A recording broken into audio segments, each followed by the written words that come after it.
ભાઈ મારા બધા મિત્રોને મારા રામ રામ. ઘણા બધા લોકોને એવું છે અને એ ચર્ચા પણ શરૂ થઈ ગઈ છે કે ચેતર વસાવાને 7 વર્ષની સજા પડી છે એટલે બધો જ ખેલ ખતમ. હવે ડેડિયાપાડામાં ખેલ ખતમ થઈ ચૂક્યો છે, માહોલ બદલાઈ ગયો છે. પરંતુ આ બધા માહોલ વચ્ચે કાયદાની રૂહે એક સૌથી મોટો સવાલ છે કે શું ડેડિયાપાડામાં ટૂંક સમયમાં ચૂંટણી થવાની છે. ટૂંક સમય હું એટલા માટે કહું છું કારણ કે 2027ની વાત નથી કરતો. 2027 પહેલાં શું ડેડિયાપાડામાં ચૂંટણી યોજાશે, એના કાયદાકીય માપદંડો શું છે, શા માટે હું આવું કર્યો છું. સૌથી મોટો બીજો સવાલ કે શું હવે વર્ષાબેન વસાવા, ચૈતર વસાવા અને આમ આદમી પાર્ટીની ડેડિયાપાડામાં રાજકીય કમાન સંભાળી લેશે? શું વર્ષાબેન વસાવા હવે ચહેરો બનશે જે ચૈતર વસાવાની હિંમત પણ બનશે અને પક્ષ માટે એક સપોર્ટ પણ? શા માટે હું આવું કહી રહ્યો છું, એની પાછળના કારણો શું છે, બધી જ વાત સરળ ભાષામાં સમજાવીશ. પહેલાં કહી દઉં, આપ નિષ્કર્ષ જોઈ રહ્યા છો. મારું નામ નિશિત રાજ્યગુરુ છે.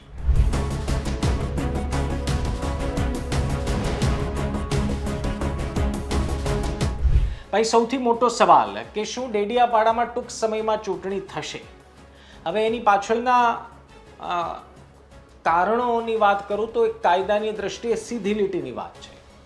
એક તો the representation of the people 1951 એક્ટના કલમ નંબર 8 પ્રમાણે આપને ખબર હશે, ગઈકાલથી આપ વિડીયો જોઈ રહ્યા છો, તો 2 વર્ષથી વધુની સજા કોઈ પ્રતિનિધિને પડે તો એમનું આપોઆપ ધારાસભ્ય પદ રદ થઈ જાય.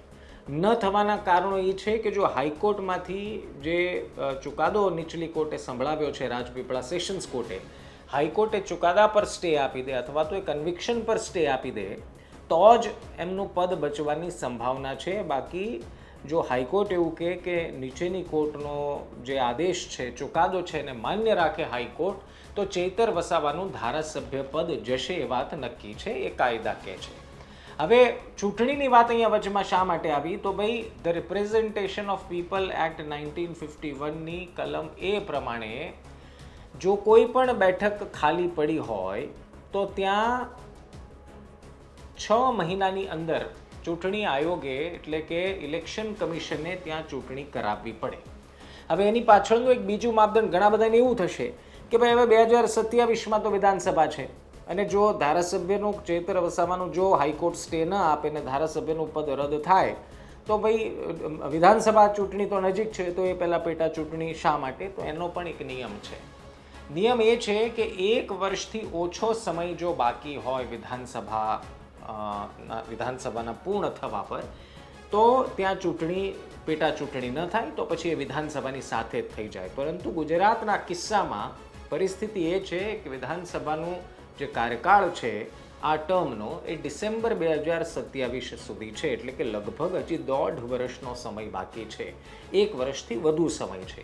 એટલે ત્યાં શક્ય છે કે જો એમના ધારાસભ્યનું પદ રદ થયું તો શક્ય છે કે ત્યાં પેટા ચૂંટણી યોજાશે. આ કાયદાની દ્રષ્ટિએથી અત્યારની સ્થિતિ પ્રમાણે લાગી રહ્યું છે અને બધું જ નિર્ભર કરે છે માનનીય હાઈકોર્ટ શું ચુકાદો આપે છે અને માનનીય હાઈકોર્ટ કાયદાની દ્રષ્ટિએ આગળ શું વધે છે. અત્યારની સ્થિતિમાં જો અનુમાન લગાવીએ તો ડેડિયાપાડામાં પેટા ચૂંટણી થવાની શક્યતાઓ છે. વાત નંબર 2 કે શું વર્ષાબેન વસાવા હવે કમાન સંભાળશે? હવે જો એક સીધી લીટીની વાત એ છે કે ચૈતર વસાવા અને શકુંતલાબેનને 7 વર્ષની સજા કોર્ટે સંભળાવી છે. જો એ ચુકાદાને આપણે ધ્યાન પર લઈએ તો આ નિયમ પ્રમાણે એ 7 વર્ષ અને એ 7 વર્ષ પછીના પણ 6 વર્ષ ચૈતર વસાવા ચૂંટણી કોઈ પણ પ્રકારની લડી શકે નહીં એવું બંધારણ અહીંયા નિયમ કહે છે. એટલે ટોટલ ગણો તો 7 ને 6 13.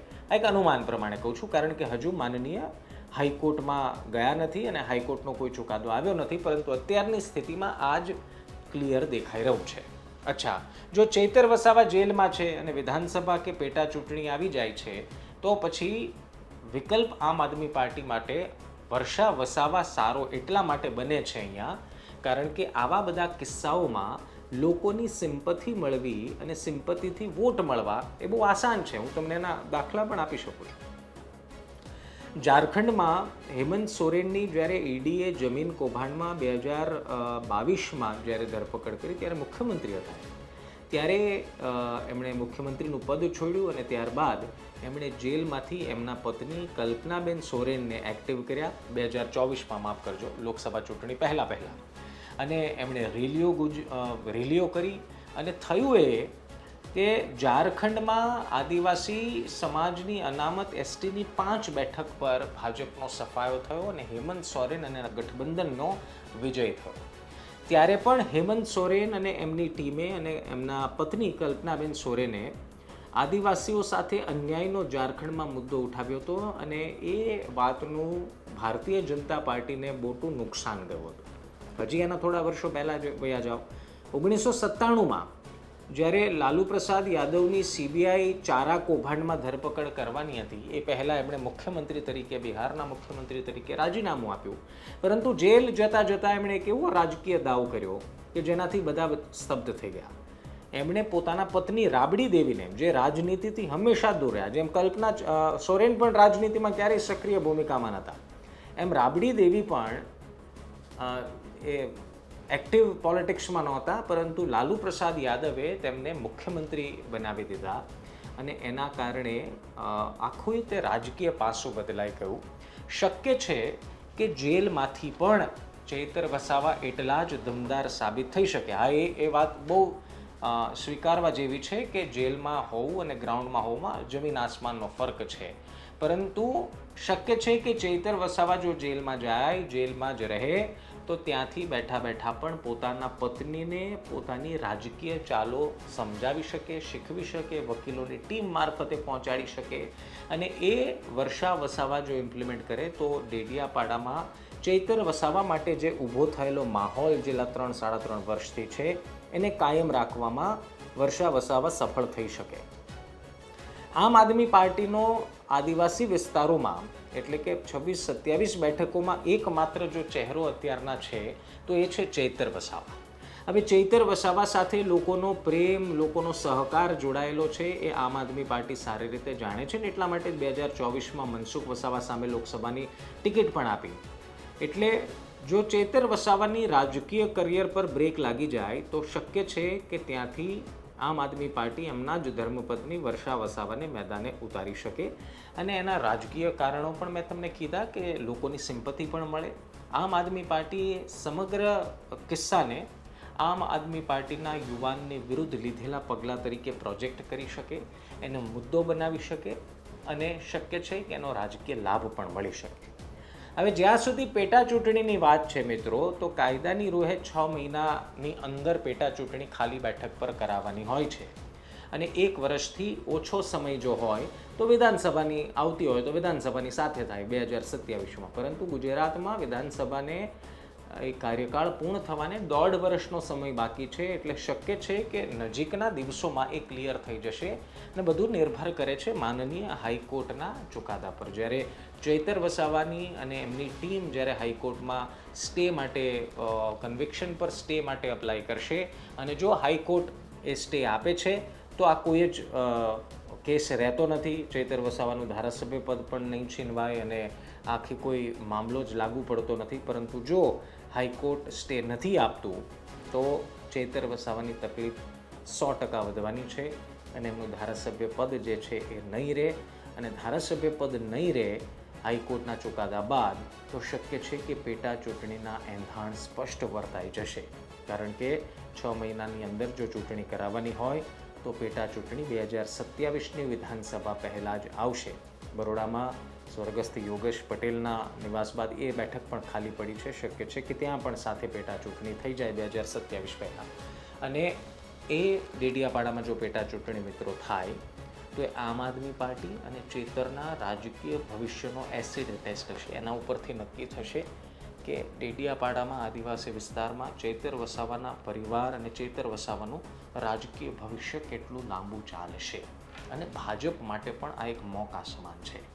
ભાજપ જો આ સ્થિતિ પેદા થાય અને ડેડિયાપાડામાં જો મહેનત કરે અને જો ભાજપ જીતે તો ભાજપ એ સાબિત કરવામાં સફળ થશે કે આદિવાસી વિસ્તારોમાં પણ ભારતીય જનતા પાર્ટીનો કબજો છે. તમને ખબર હશે કે આ પહેલાં ચૈતર વસાવા જ્યારે જેલમાં ગયા ને પછીની ચૂંટણીમાં જિલ્લા પંચાયત ભાજપે ગુમાવી છે હવે ચૈતર વસાવા એક મોટા કેસમાં એક મોટી સજામાં જેલમાં ગયા છે, એટલે શક્ય છે કે ભાજપ માટે આ આસાન હશે નહીં. હવે તમને સવાલ જોતા પૂછતો જાઉં છું કે જો આ સ્થિતિ થાય, પેટા ચૂંટણી થાય, તો આપે જવાબ કમેન્ટમાં લખવાનો છે કે આપનું શું માનવું છે કે કોણ જીતે. ભાજપ જીતે કારણ કે કોંગ્રેસ પણ મહેનત કરશે, કોંગ્રેસ જીતે કે પછી આમ આદમી પાર્ટી જીતે. અને જોડે જોડે એ પણ લખવાનું છે કે શું તમને લાગે છે કે જો આવી સ્થિતિ થાય તો આમ આદમી પાર્ટી વર્ષાબેન વસાવાને ટિકિટ આપી શકે છે. કમેન્ટ જરૂર કરજો. બાકી આવતીકાલે મળીશું એક નવા અપડેટ સાથે. ધ્યાન રાખો, મજા કરો. રામ રામ.